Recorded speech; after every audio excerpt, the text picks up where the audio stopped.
Okay, so we are now live. For everybody that's watching this video in the future, welcome. I am First Lieutenant Juan Velasquez. I am an instructor for the MS2 class at Florida A&M University. And sitting with me today is First Lieutenant Ronald Rountree. He is currently stationed in Vilseck, Germany with the 2nd Cavalry Regiment. First Lieutenant Rountree and I are classmates from West Point, and I was also in 2CR with him a few months ago. So Ron has agreed to talk about his experience in the Army so far, specifically his jobs, duty positions, and his branch, all in an effort to increase exposure to combat arms branches for our population here at FAMU. So, do you mind if I call you Ron? No, yeah, that's fine. Okay. So Ron, thanks for agreeing to do this. So please tell us a little bit about yourself and why you decided to join the Army. First things first, I'm Lieutenant Rountree. I'm from Somerville, South Carolina. I went to school in Somerville, South Carolina, and I grew up there. In Somerville and in that area, the Charleston area, there's a lot of military, mainly Air Force and Navy. And so I kind of grew up around a lot of people that had the mindset of service and stuff like that. And maybe that rubbed off on me a little bit. I think so. But I really wanted to have the opportunity to lead. And I know that sounds cliche, but like really, I knew that if I joined the military, I'd have the chance to like be able to lead soldiers, sailors, whatever branch I went into. And I ended up going into the Army and commissioning, going to West Point. And not only was it a great opportunity for me to have my college paid for, but I knew at the end of it, I'd be able to commission and become an active duty officer and lead soldiers. Okay, thank you for that. And some of what you said resonates, resonates with me, because when I was making my own decision back in high school, I first learned about the Air Force Academy, and the thought of being a pilot seemed pretty cool. But then I thought, it's just you and the aircraft, as opposed to you and a platoon of 40 soldiers. So I also lean towards the Army because of the raw leadership opportunities. So I think we both have similar reasons for joining.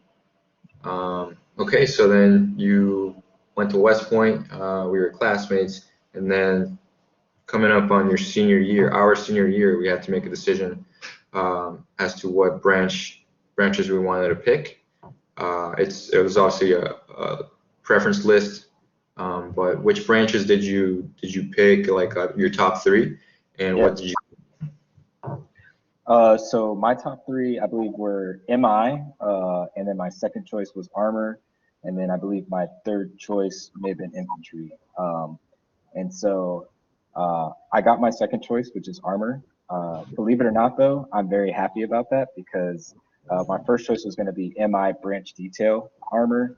And if I would have been branch detailed from MI right now, I'd try and VTIP or do the program in order to stay armor if I was branch detailed. So I'm really happy I'm armor peer because that's just a little bit less paperwork. But and then you asked how I came to that decision. Yeah. So it's a little bit difficult sometimes. People think when you go to West Point, like they have this branch week and you see all these things, but it's still, you're kind of in a vacuum for information when it comes to like choosing what you're going to be doing for your future. And so for me, the idea of what I thought MI officers did really appealed to me. So I was like, I really want to be in the intel space and do that sort of thing. However, I wanted to do branch detail armor because I wanted to get the chance to have the practical use of, being a soldier on the ground, leading people, so that if I were to become a MI officer, I'd be able to reflect those own experiences and use that experience in order to make me a better intel officer. So of course, armor was my second choice. I wanted to be armor mainly because there's a phrase that we say in the armor community: "Why walk when you can ride?" And so that's part of it. But the bigger part is that armor officers are a jack of all trades. You know, armor officers, we're scouts, we're tankers. We're in every single formation. We have the cav. Even in 2CR, we're the CAV's cav. You know, so we're the people that are far out front.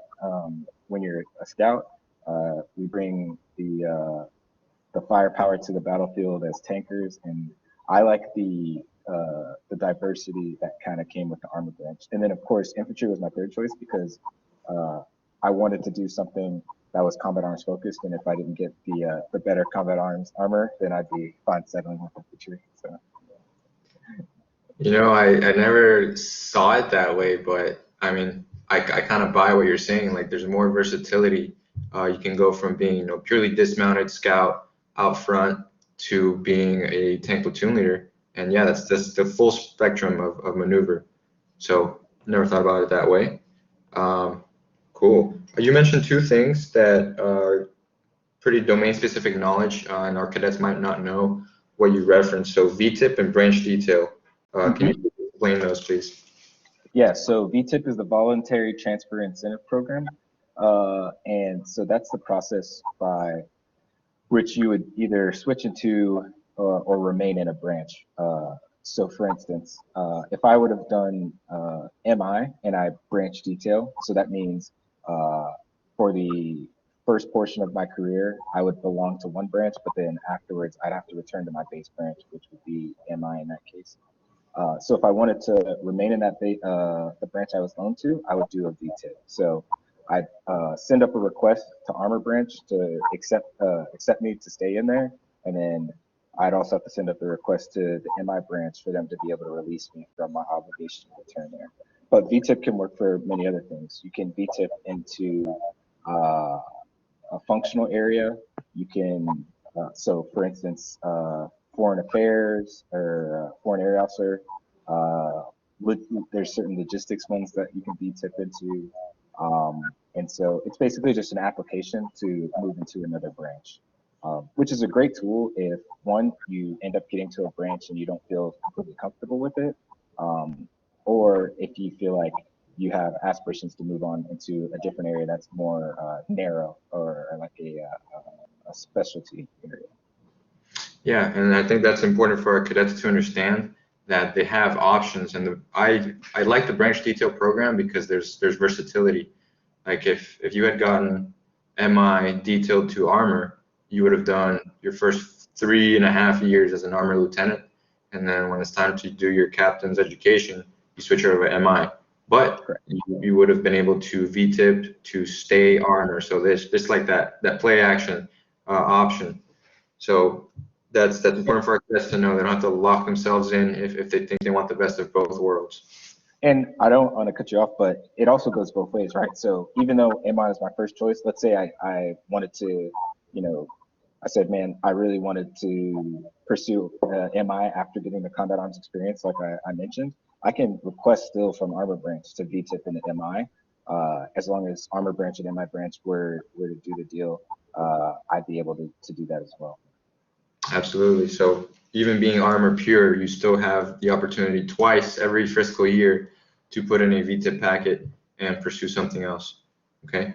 And then for transparency for my cadets, I actually did that. I was infantry pure, did my 3.5 years as an infantry officer, and then I put in a VTIP packet to transfer to cyber. And now I am a cyber officer awaiting my captain's education. So I think our cadets are better armed now that they have the knowledge of those options, branch detail and VTIP.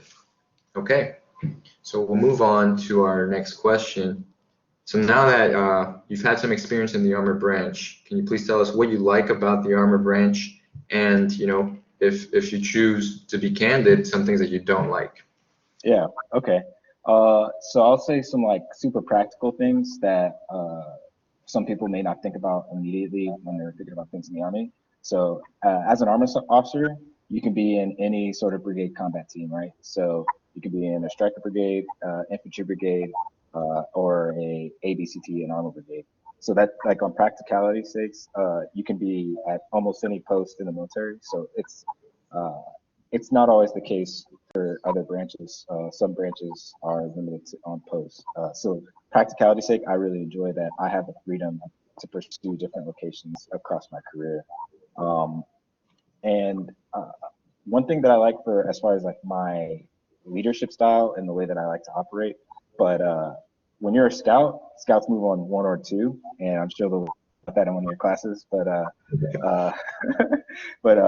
So basically, after you get your first warning that there's a mission coming, that's when scouts move out. And so it's not just like that in operations all the time. Like sometimes it's like that in how we operate in other ways as well, which has its pros and cons, right? But basically, as scouts, we really try to trust the junior leaders a lot, and that includes like platoon leaders and things like that, to make decisions and move out with the trust from commanders.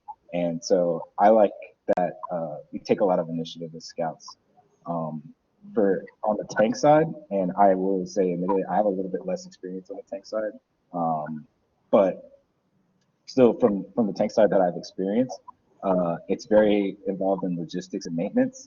And I have a side of my brain that kind of likes problem solving in that aspect of, we need to know how much fuel we need in the location, how far we can go with that fuel, how many rounds are we going to bring, how heavy is our tank, and can we get it across these bridges, things like that, that drive decision-making processes.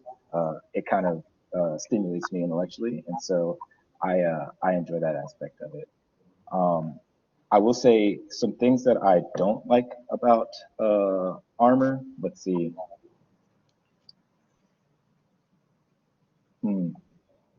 So I do think that the sometimes, and it's been said this, and it'd be interesting for you to get the feedback from your students on what they've heard or seen. But some people are saying that armor is kind of losing its identity in some cases because the two missions are so diverse, right? Of being scouts and then being tankers. And so some people feel like the cavalry, for instance, is losing its identity a bit, and that there's other branches like infantry or even MI, or that the scout or reconnaissance mission is sort of leaning towards. And so, doctrinally, not much has changed, but in practicality, even like we saw in our unit, the way scouts operated in infantry battalions is a lot different than the way scouts operated in armor battalions. And it's kind of a shift in mentality on what a scout is or what the cavalry is. And so I would say operating as an officer in an area where there's a little bit of ambiguity and what the future holds for certain parts of the branch is a little bit unsettling, but I think it's completely fine. I think I don't see any major changes happening for armor branch anytime soon in that aspect. Okay, thank you. So if I can recap what you said, you'd like, for the scout side of the branch, it's decentralized leadership, it's initiative, it's the fact that you guys go out first, scouts out front, while the infantry is still, finishing out the plan, and you guys are the sensors, basically operating on your own. So that's pretty cool. And then on the tank side, on the heavy side, there's a lot more like sustainment planning and technical planning that a tank platoon leader needs to be able to do, as opposed to a dismounted infantry platoon leader. And I absolutely saw that when it came to sustainment, logistics planning. The lieutenants coming out of A Bullock were a lot better prepared than the lieutenants coming out of infantry Bullock, because of that focus on, your tanks are your fighting platform. So you need to be able to take care of them and get to the fight. As opposed to, the mantra for infantry is, we're on our own 2 feet, so we just got to walk. But yeah, I do recognize that, and I do cede that over to the armor branch, their sustainment planning acumen. Okay, so let's move on to question number 4. So what duty positions have you held as an officer, and how did being a maneuver officer help you succeed in these positions? And to clarify that question, when I say maneuver officer, I mean either armor or infantry. Those are the two maneuver branches. So yeah, let's start from when you were a PL. Yeah, so coming out the gate, I was supposed to go to 2nd Brigade, 10th Mountain Division up in Fort Drum, and I got diverted and was sent up to 1-4 Infantry in Hohenfels, Germany. No idea where that was, but I found out very quickly that I was going to be an Op 4 tank platoon leader. And so some people might not know what that is. They probably are familiar with places like JRTC and NTC in California and Fort Polk, Louisiana. But it's basically the same thing, but out here in Germany. And so essentially, I just was playing Op 4 against major rotational forces that came across, or for 2CR, the 173rd, and any other multinational units that came through Hohenfels. So of course, that's being a platoon leader is what a lot of the training that you do as an ROTC cadet or West Point cadet, or even during a BOLC, the primary focus of all that training is to be a platoon leader. And so when you get to that spot, it really is, as a maneuver officer, being able to have the span of control to communicate with large formations, especially in the Op 4 community. My platoon was the size of 3 tank platoons. So, I had, 9 vismodded, so visually modified platforms that resembled tanks. I had 29 soldiers, which is, a normal tank platoon has 12. And so I was able to, and then additionally, each rotation, they give you augmentations. And so that could be, one year I had people from Bosnia, from Romania, and from all over Eastern Europe, all underneath the control of my task force. So basically, as a second lieutenant, I was managing a task force of, somewhere between 50 to 60 people with, between 15 and 20 vehicles at any point in time across the entirety of a training area. And so the training that I had in BOLC, mainly BOLC and the Army Reconnaissance course, taught me a lot that I needed to know on how to distill problems into actionable objectives. So, kind of ignoring all the white noise when you're going through a rotation and seeing what you can action on and focusing on your units and having control of those. And so that's something, though, that I think actually carries over. So my next job, I was very fortunate to become the aide for the commanding general of here, 7th ATC.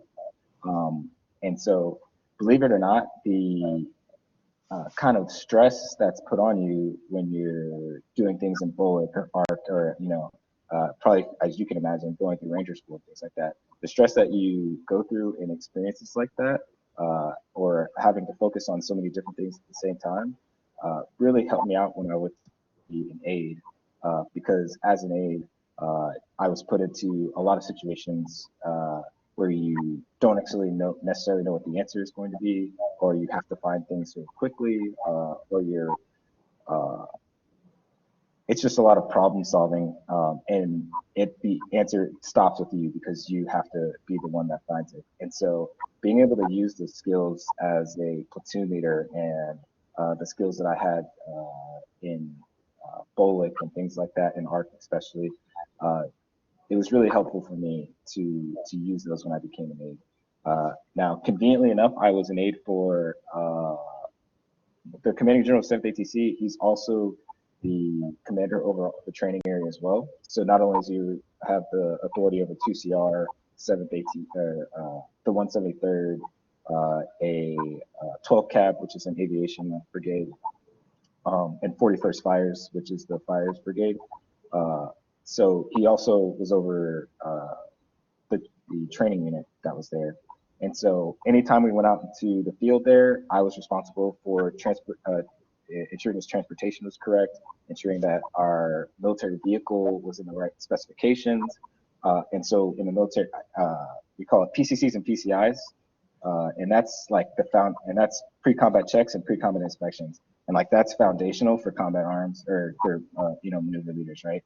And it seems like one of those basic things, but being a platoon leader and having your PCCs and PCIs, and it's one of those things that definitely helps you out whenever you're going into any other profession. The attention to detail that you have to have, it's a different level of attention to detail to the small things that some people in other MOSs think those things don't matter as much, or they don't have to pay attention to those things as much. So fast forward through all that time as an aide, it was an incredible experience, and it was really great. I am now the squadron maintenance officer for 4th Squadron, 2nd Cavalry Regiment. And that's actually a job that's typically held by a logistician or an ordnance person in most of the squadrons. Actually, in every single squadron except for my squadron, it's an ordnance officer. The thing about 4th Squadron that's a little bit different is that typically in a armor unit, the squadron maintenance officer is held by a captain that is an armor officer. And the armor branch likes to kind of have armor officers in certain positions, like the squadron or battalion S4, or to be the squadron maintenance officer, because those are kind of positions where you can learn the ins and outs of the logistics of moving an entire battalion or squadron, or how to really get down to basically the brass tacks of maintenance. Parts flow, all of the turning in parts, putting parts on, services, Army oil analysis, all of those things. Those are things that never go away for armor officers, and that's one of those things where between the SBCT and the ABCT communities, those are skills that are essential, especially if you're going to go on to be an XO for a squadron or for a battalion.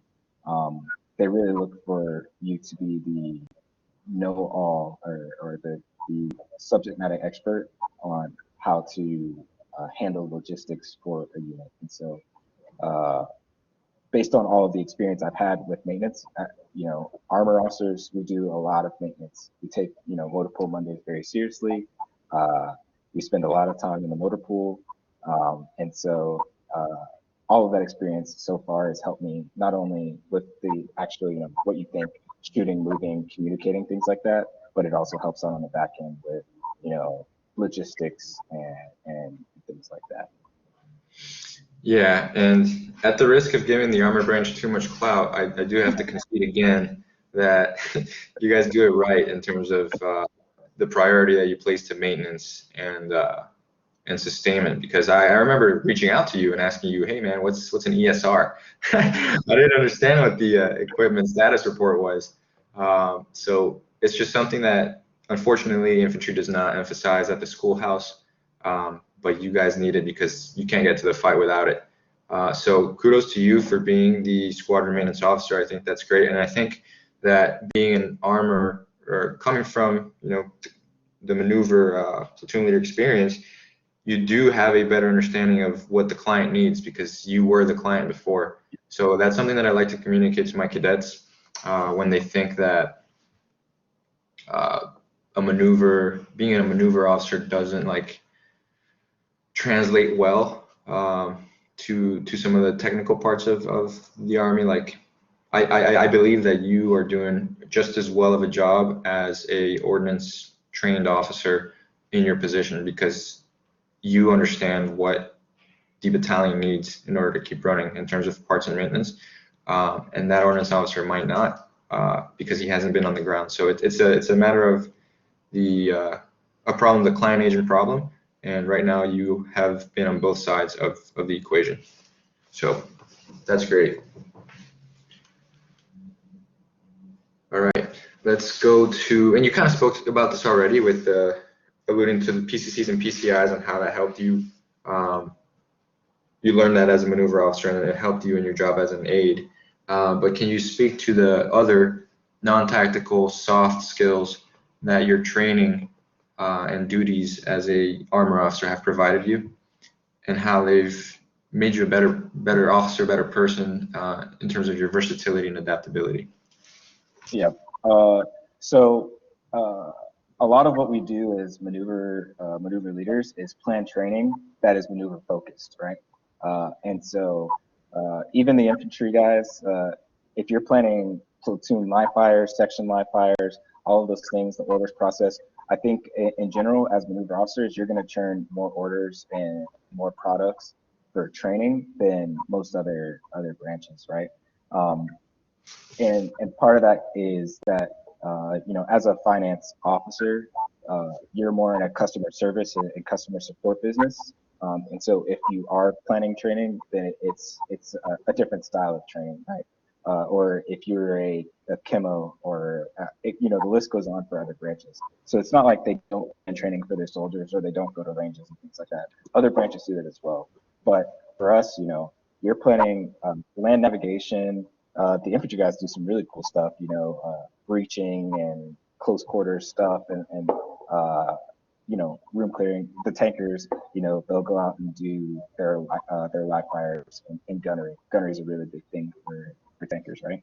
And so, at part of the process of training those things is making a con up, and essentially, concept of the operation is either on piece of paper, or you know, now we use, you know, PowerPoint or some sort of electronic, like, visual depiction of what you're going to do.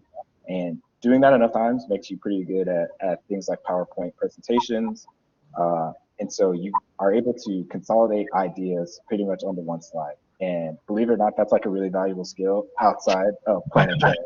Like, being able to get basically the gist of what an idea is and put it onto one slide. Like, you know, when you have to plan a battalion ball and explain everything on one slide, and you do it well, it's kind of like a helpful skill, right? And you can really show how good you are as a staff person, and staff goes across function, right? Goes across being a maneuver officer. So you can really show your strength as a staff officer and build that while you're a platoon leader. And I think you just get more reps of that as a platoon leader if you're conducting, you know, if you're planning conducting training and stuff like that. Let's see, I have some other soft skills, but it's more than just Microsoft Excel and PowerPoint.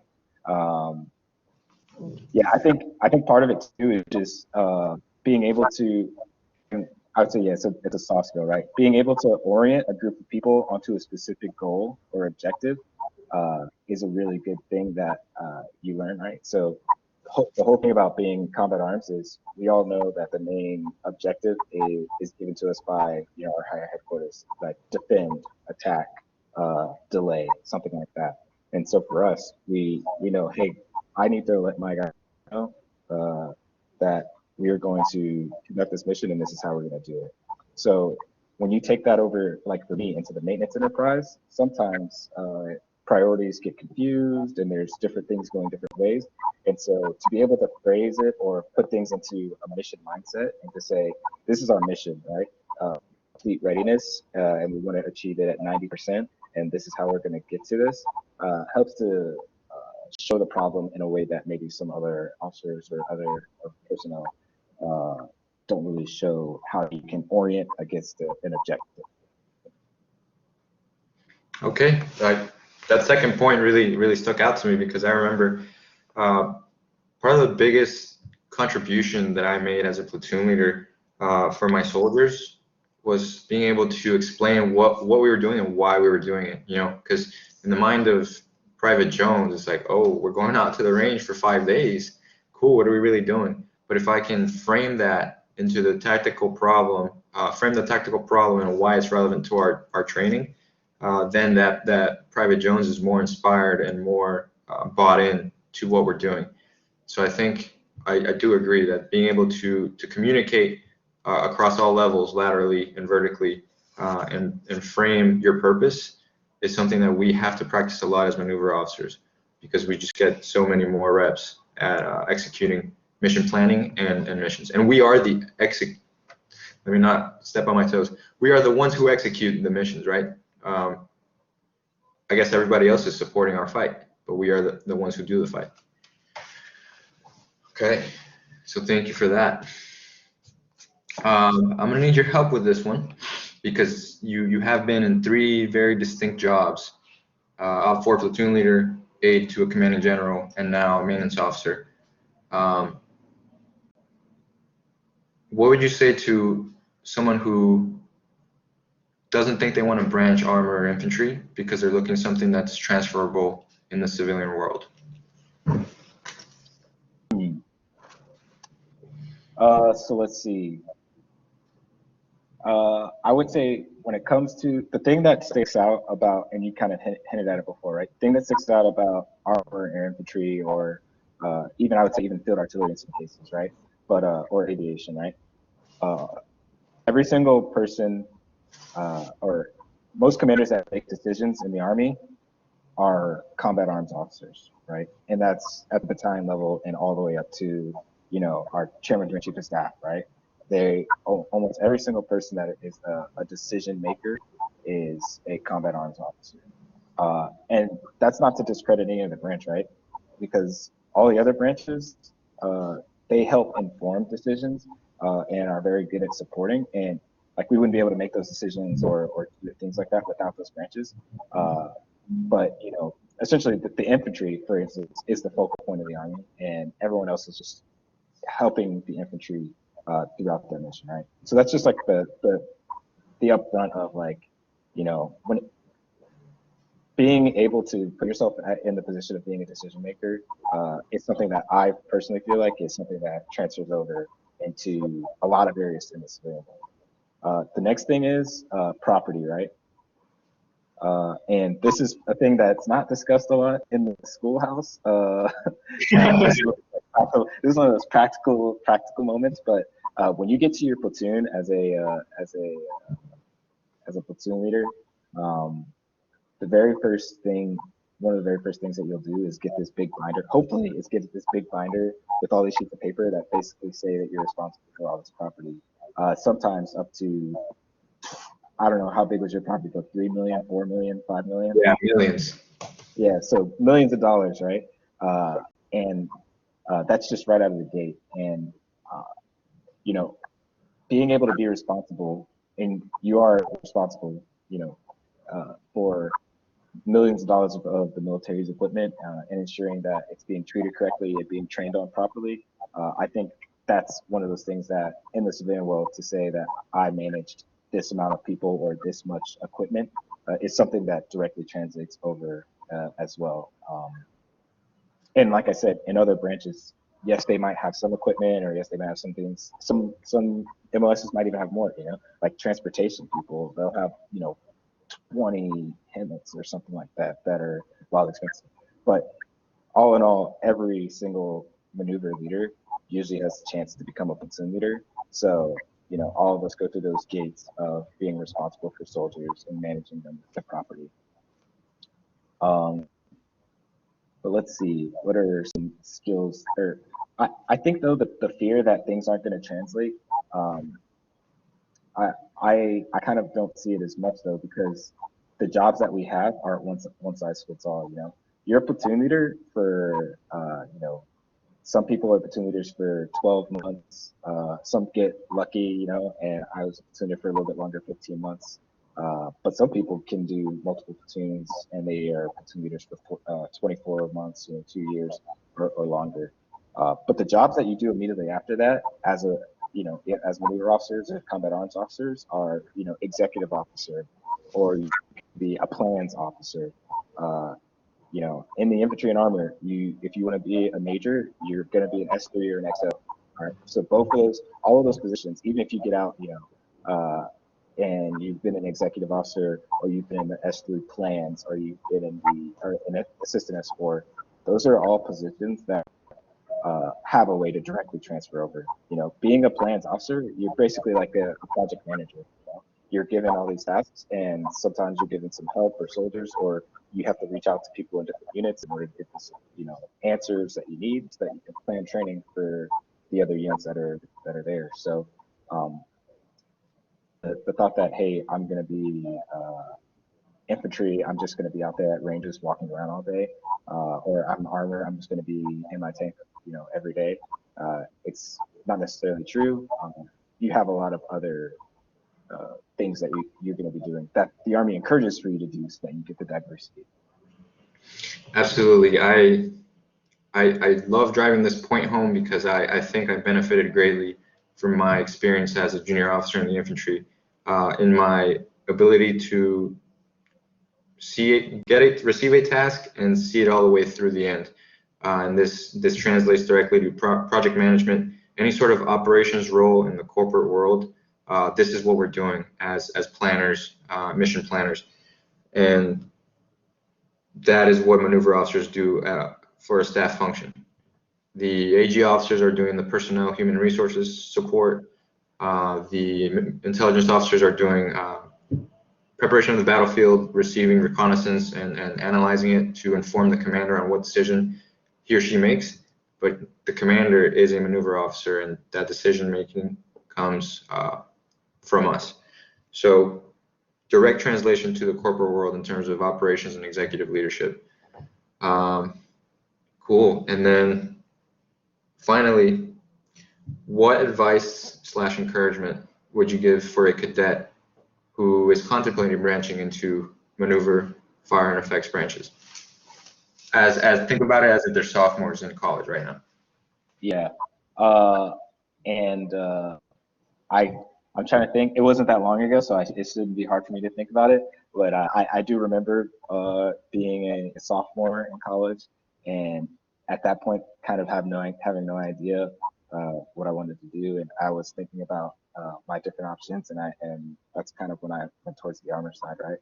But one thing I think is encouraging, and when they eventually become officers, they can look back on it, hopefully. But no one wants you to fail in the military at all. No one, you never run into anyone who wants you to fail. All right, like it's not like some sort of system that's kind of out to get you. And I don't think there's like a lot of traps or pitfalls that are intentionally put there for people to fail. Right, as you make these decisions and you say, man, I don't want to do infantry, it might be too hard, or I don't want to do armor, it might be too hard. Like there are officers, NCOs, the Army has systems, all of these things that are set up to help you out all the way through. I mean, even as a platoon leader, you have your battle buddy, which is a platoon sergeant, who's there to help you from failing, right? So all the way through, until you get out of the military, the Army gives you people to help you from failing, right? And so, like, if you're afraid that you're not going to be good enough, just know that like nobody wants you to fail. Everyone wants you to succeed. Like, and so that's my mindset. I would say like, if you think that Ranger School, right? Ranger School is going to be hard. It is, and not everyone passes. But there's options and there's flexibility as you go through your career to either try it again and try it again and try it again if you need to, or find a path through your career where you don't get that. But at the end of the day, it's not like people are out here gunning for you to not succeed, right?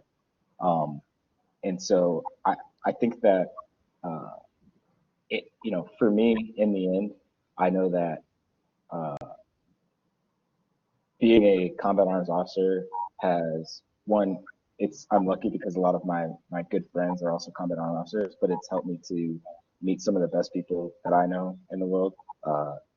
For instance, my tank mate from Vilseck, we ended up coming out to Hohenfels together and being sister platoon leaders together. And, we ended up spending 3 years together over the last years. And every moment, kind of together, going through things together. And it's one of those things where you create those like friendships and bonds for life. And, that's one of those things where I really appreciate Armor Branch for giving me the community of people that I can lean on, talk to, interact with. And, that if you're struggling or you need help, you can call on them. And for instance, even with you, Juan, I know that if I'm struggling or if I need some help with something, I know that I can lean on you. And we have like a shared experience that we can kind of fall back on. That kind of bonds us together that way. And it's not just like a West Point thing. It's really like, we kind of know the struggles of being a platoon leader together, or the struggles of having to, be in the field for long periods of time and motivate your soldiers to go through things. So. I like that last bit. Shared adversity, brings people together. We felt it. We felt it at West Point. I'm sure the people who are listening have experienced this as well. If they were any part of any sort of team sport, right? You go through tough things together, and it bonds you. That's just organizational psychology. And I agree. Like the experiences that you have in combat arms, in the maneuver spaces, as a junior leader, strengthen you and strengthen the bonds with your peers. And that's something that I really like about it. The people that I work with, the people that I work for as well. So, Ron, all in all, this has been a great conversation. I appreciate you taking your time to help mentor, because you are. That's what you're doing, even though they're not here live. You're helping mentor the next generation of leaders, and now they're a little bit more informed about the decisions that they're about to undertake next year. Our PMS, our lieutenant colonel, was an armor officer, and then he changed over to MI. But I mean, he's like year group 01, so your experience is valuable, your feedback is valuable because it's very recent. So thank you again. And if any of my cadets want to reach out to you, are you comfortable if I give them an email? Yep, so that's fine. It's ronald.i.rountree.mil@mail.mil, and there's no D in Rountree. And then Juan, you have my WhatsApp number, so if any of your students want to reach out to me on WhatsApp or anything like that, they can hit me up. But if they have any questions about combat arms, armor, being an aide, being in 3 different posts in Germany, any of that stuff, I'm available for them anytime. All right. Well, thank you so much. I'm going to stop the recording now.